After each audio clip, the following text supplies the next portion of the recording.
The top business stories live from the Sky News City studio. I'll be joined by the Chief Executive of the Competition and Markets Authority as it investigates the baby formula market and supermarket loyalty schemes. Also ahead, Saudi Arabia's wealth fund continues to flex its financial muscle, agreeing to buy a 10% stake in Heathrow, Europe's biggest airport.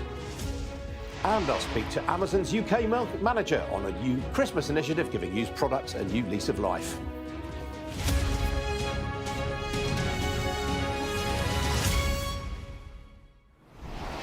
Good morning, this is Business Live with me, Ian King. We begin today with news on food inflation. The UK's Competition and Markets Authority has accused suppliers of a number of branded goods, most notably baby formula, but also baked beans, mayonnaise and pet food, of contributing to higher food price inflation by raising their prices by more than the increases they've seen in costs. The watchdog has said that in most cases, shoppers have been able to mitigate this by switching to cheaper own-label competitors.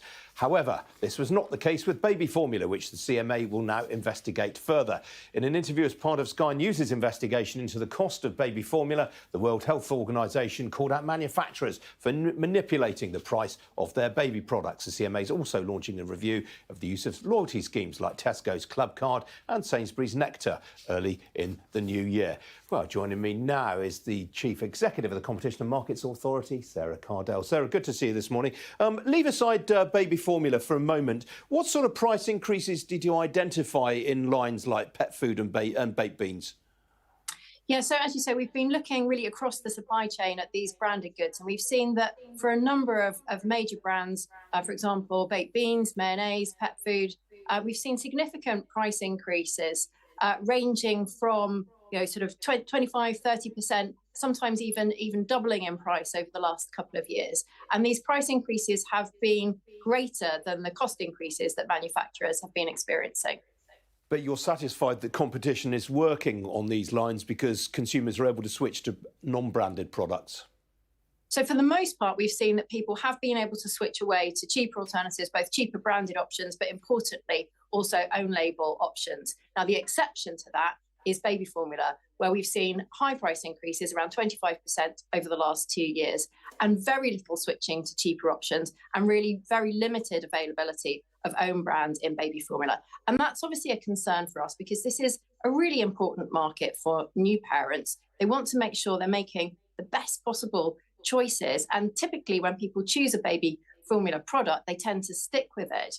Now, what we know is that the regulations require that every single baby formula product actually has to meet the same nutritional requirements in terms of a healthy baby's needs. But we want to understand better why effective price competition isn't working well in this market.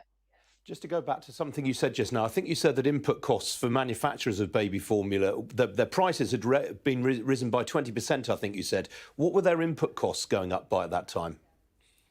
So we've seen a significant difference in the input costs and the price increases. The margins are at the highest end of the range for these manufacturers. We're looking at margins in the region of 15 to 30%, which is significantly higher, for example, than own brand manufacturers who typically have margins down below 5%.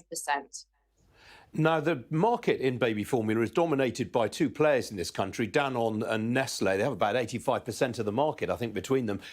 Do you have remedies if you decide that the market is not acting competitively? So our priority at the moment is to understand why the market's working in the way it is, in particular, what's driving consumer choices, whether people are getting the right information at the right time to make those choices. We've found that new parents could save around £500 a year by switching to cheaper options. We also want to understand whether there are barriers that are preventing other competitors from growing their market share, why there isn't much in the way of competition from own label products in this market, and also whether there are any elements of the regulatory framework which could be changed to improve the way that the market is working. We're going to do that piece of work over the next few months, and we'll be providing a further update next year. But in extremis, could you force divestitures by these two companies if you were unsatisfied with the way that the market's operating? So we're not at this stage launching a formal review, which would result in those sorts of remedies. We want to move quickly in this market. We want to get a good understanding of what's really behind the lack of effective competition. And at that point, we can look at what changes need to be made. Now, separately, of course, you're going to be looking at loyalty schemes in supermarkets as well. What's piqued your interest there? Yeah, so what we've seen, obviously, loyalty schemes have been around for a long time in the retail sector. What we've seen over the last few months is an increase in the trend for a number of supermarkets to make their pricing promotions available only to customers if they're signing up for loyalty schemes.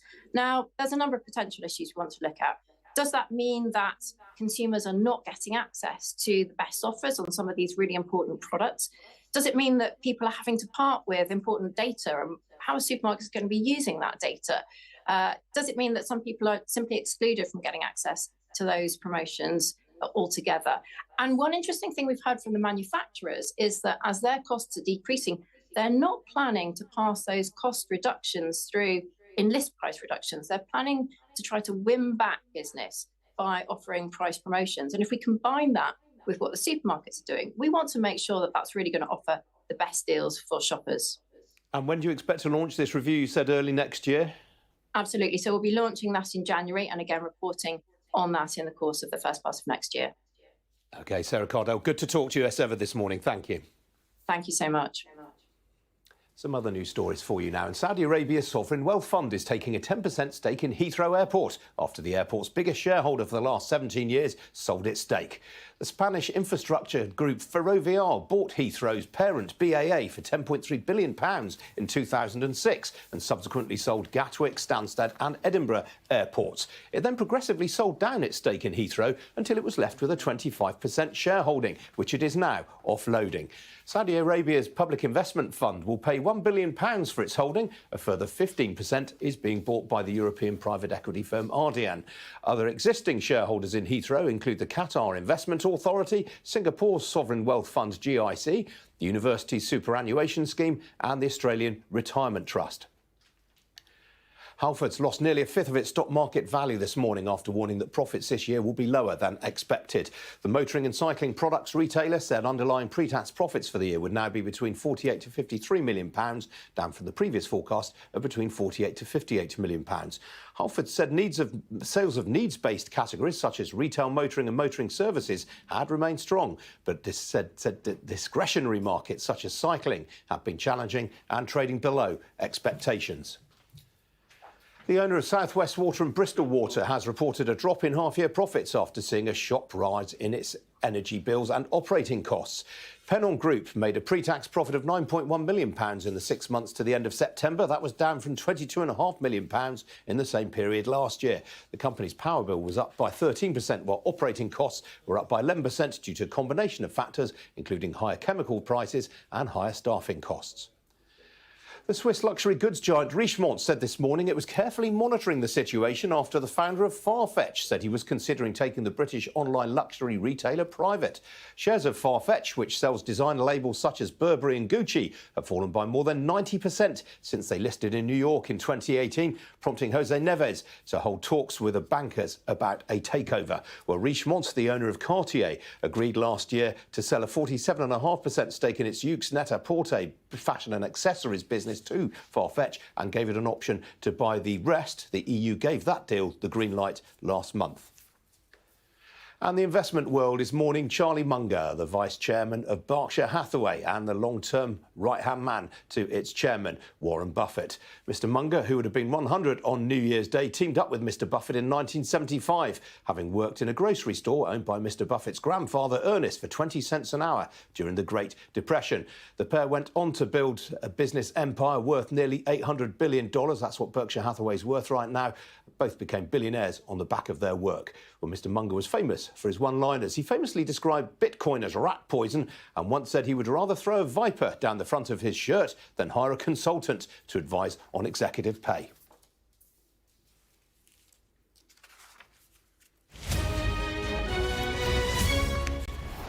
Well, last night's modest gains on Wall Street were followed by a largely downbeat session overnight for stocks in the Asia-Pacific region. The Hang Seng was again the major faller in the region, hitting a one-month low amid concerns over consumer spending in both Hong Kong and China. Well, in Europe, stocks are largely trading to the upside this morning. That follows data pointing to declining inflation in some German states. The DAX in Frankfurt has hit a 4-month high on the back of that. Well, talking points this morning include Ferrovial, which I mentioned earlier on. That's up 2.5% in Madrid after it offloaded its remaining stake in Heathrow Airport. Well, here in London, the FTSE 100 is currently trading to the downside, albeit only 0.1% lower. Gains for mining and healthcare stocks are being balanced out by losses elsewhere. In terms of percentage gain as well, Ocado has got the yellow leader jersey on this morning. That's on the back of director buying. It's up just over 4%, while Rightmove remains sought after following its trading update on Monday, currently ahead by just over 2.5%. To the downside, well, stocks with exposure to Hong Kong and China all remain under pressure. HSBC and Standard Chartered are off by 2% apiece, while Prudential is off by 1.5%. Outside the FTSE, the network testing group Spirent Communications is ahead by nearly 5%, following an upbeat trading statement. We had the chief executive of that company on the programme not so long ago. On the foreign exchange markets, well, dollar weakness continues to be the main focus. The greenback today hit 4-month lows against both the Australian and New Zealand dollars. Pound is actually off by 0.1% right now against the greenback, more or less unchanged against the euro. Likewise, the single currency is off by 0.1% against the dollar. As for the oil price, well, that continues to grind higher ahead of tomorrow's OPEC Plus meeting. Today, it hit its highest level since Monday last week. A barrel of Brent crude currently changing hands at $82.65 a barrel. That's up just under 1.25%. Well, joining me now is Rachel Winter, partner, of course, at Killick & Co. Rachel, good to see you this morning. Let's start with the dollar. I mean, this is all to do with interest rate expectations. It is. So interest rate expectations in the US have really declined. This week, we've had a couple of quite big names. For example, Fed Governor Waller, Bill Ackman, the hedge fund manager, both saying they expect interest rates to decline in the US from early next year. If interest rates are going down, that makes holding dollars less attractive, and therefore we have seen some dollar weakness over the past few weeks, currently at a 4-month low. And if we look at the pound against the dollar, if we go back just 4 weeks, £1 would buy $1.21. Today it will get you $1.27. So really quite a big move in quite a short space of time. Yeah, back to where we were at the end of August. I mean, Bill Ackman, we think of him more as an equities guy. Does he have much of a track record in FX? He has a track record in bonds, and those are impacted by FX, but he does comment on all aspects of the market. Yeah, now it's not that much going on in the FTSE today, but a lot of action in the mid-caps. I mean, the standout really is Halfords, an absolute lulu of a setback. Yeah, massive move, because if you look at the results, they're actually quite good. So profits were up, revenues were up. What's really sent the shares down is some comments from the chief executive about softening in the market for big-ticket discretionary items, and also some comments about volatile trading. And there was lots of focus about the difference between needs-based purchases from consumers and discretionary purchases. So I think what's happening here is on the car side of Halfords, when people's cars are breaking down, they're still spending money on fixing those. But the big ticket discretionary items like fancy racing bikes, for example, which did very well during the pandemic, that part of the business has really weakened over the past few months. Yeah, still plenty of lunatics riding them round my work. Yeah, I'm one of them. Yeah. Now, what about Pennon Group? I mean, big drop in profits, but the share price has barely budged. Yeah, so a 90% drop in profits, so quite a big number there. The main reason is more investment in improving their environmental standards. So I think that is a good thing. What I think might raise a few eyebrows is the increase in the dividends, because there has been quite a bit of focus on the water industry recently about paying too much to shareholders and not investing enough in their infrastructure.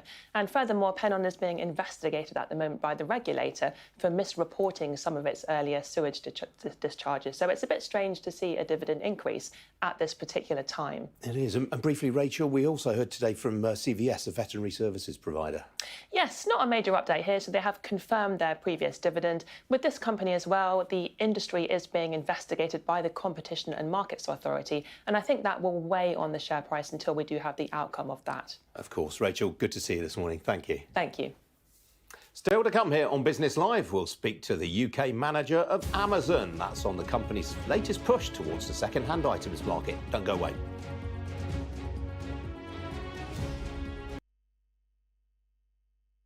Yes, I have. Yes, it's called No More Secrets. So, unlike my actual task was to keep everything under my hat for 60 years.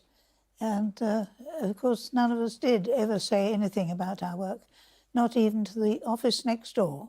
Very, very strict. It all had to be kept under wraps. So we were all sworn to secrecy, and having signed the Official Secrets Act, of course, there was no way that I could even talk to my parents about where I was and what I was doing. And that was not as hard as you might imagine, actually, because there was no option. I knew that I had to keep everything to myself. everything I heard and saw and read. Oh, there it is. Yeah. Lovely beautiful. private house, which we still use today. Visitors may go in there now. But was it hushed? People didn't speak very much? Oh, no, only social things. I have an MBE, which is fairly recent. It was for remembering and promoting the work of Bletchley Park, which I still do. Then I have the Légion d'honneur and the Defence Medal and the General Service Medal. And the round one is the Bletchley Park Commemorative Badge. It's not a medal, but it is a commemorative badge. Yes, that was great fun, especially as the people who interviewed me used to live very near where I lived in Washington. So a nice introduction to a conversation. I think I can say now, showing off in a way, that I'm rather good at paraphrasing. So I handle the translated Japanese messages and put the message into other wording, which we hoped would not be recognised should they have fallen into Japanese hands.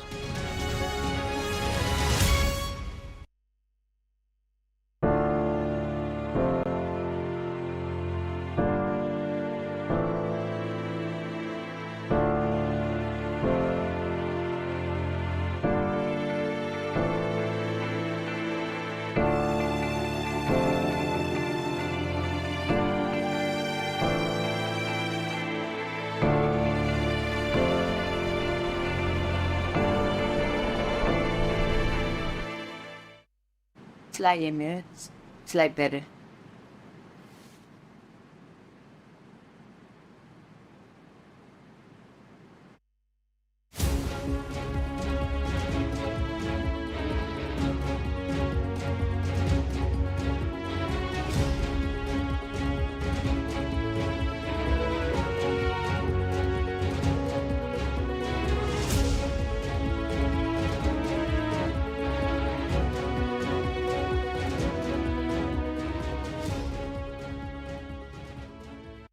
Fly Emirates, fly better.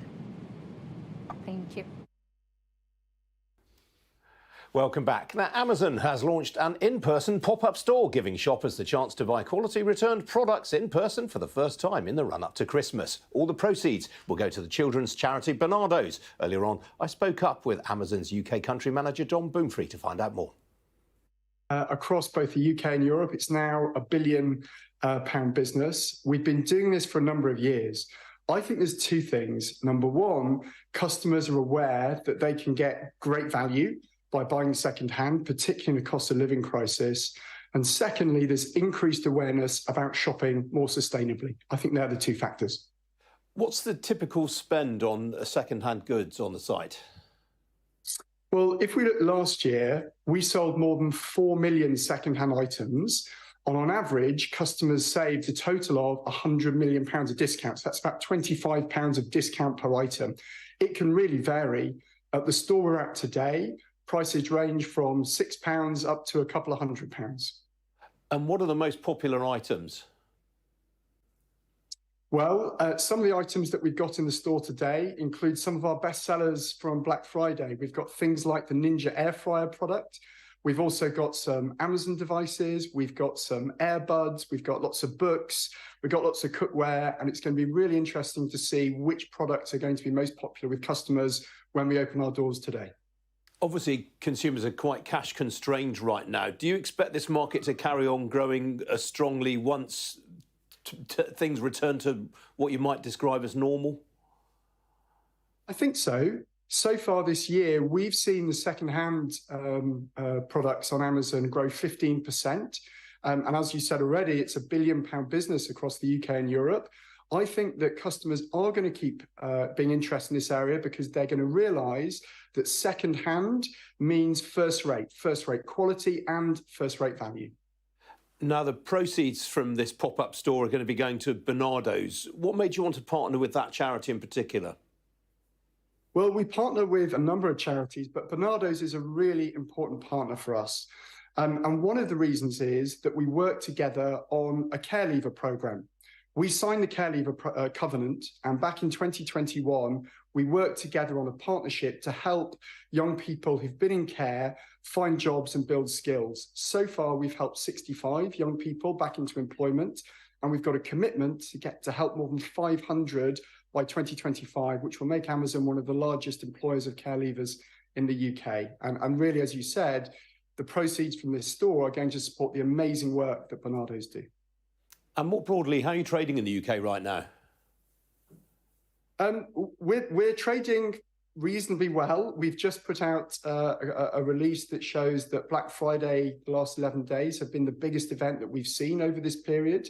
And what we're seeing is consumers in a cost of living crisis are being very careful about where they shop.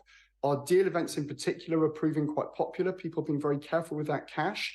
Yeah, so far so good, I would say. You had a couple of industrial actions at one or two of your fulfillment centres recently. Has that impacted on the business?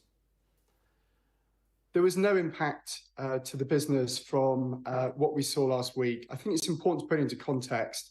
We're talking about a dispute at one of our sites. We have more than 100 in the UK, but I'm pleased to confirm there was no impact at all on customers. The Labour leader, Sir Keir Starmer, has called on you to recognise unions. Why won't you do that?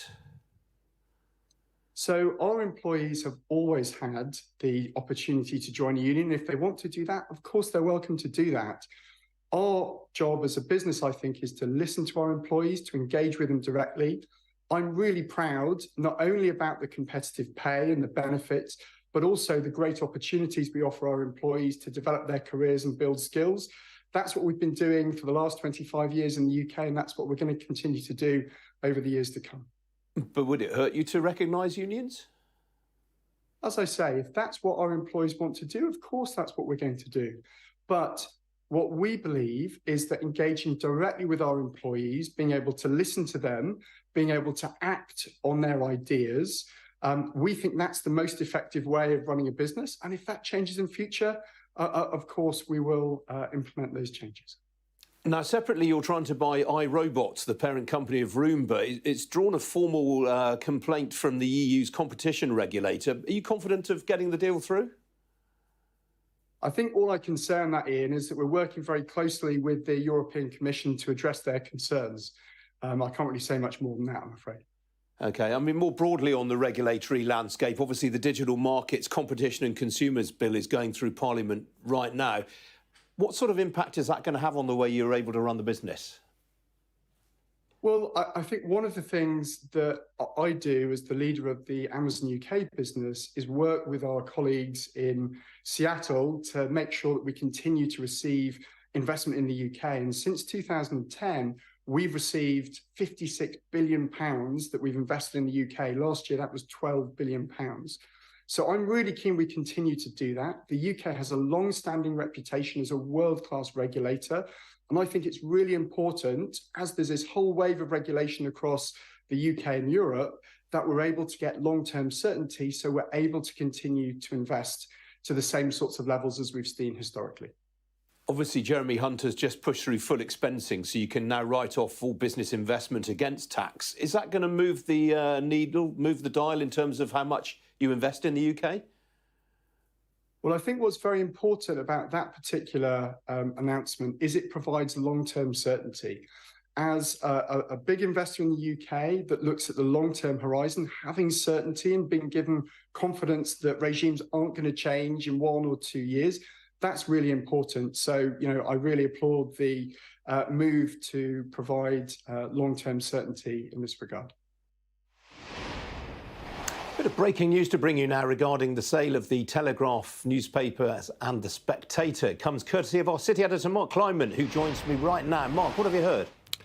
Yeah, a significant development this morning, Ian, in relation to the future ownership of the Daily Telegraph. What I understand is that Lloyds Banking Group, the Barclay family and Redbird IMI, that's the Abu Dhabi-backed vehicle which wants to take ownership of the newspapers, they will collectively write to Lucy Fraser, the Culture Secretary, later today to give her notice that a £1.2 billion loan tied to the ownership of the Telegraph is about to be repaid to Lloyds. Now, last week, Ms Fraser requested 48 hours notice of this move, and I understand that that 48 hours notice will be given today. In other words, the money will be repaid to Lloyds by the end of this week, or at the very latest at the beginning of next week. Now, that's significant because it then paves the way for the Culture Secretary to launch what's known as a public interest intervention notice, a public interest probe into Redbird's plan to take control of the newspapers. Of course, it's been politically a very contentious issue in recent days because of Redbird IMI's state ownership in Abu Dhabi. It also is significant, this move, Ian, because it will remove the Telegraph companies from receivership, and it will mean that Lloyds has no ongoing relationship with the papers, which probably means that any other bidder's hopes of gaining control of the Daily Telegraph in future rest on whether Redbird IMI's move to take ownership of the Telegraph are thwarted by this government probe. Big story. Thanks for that, Mark.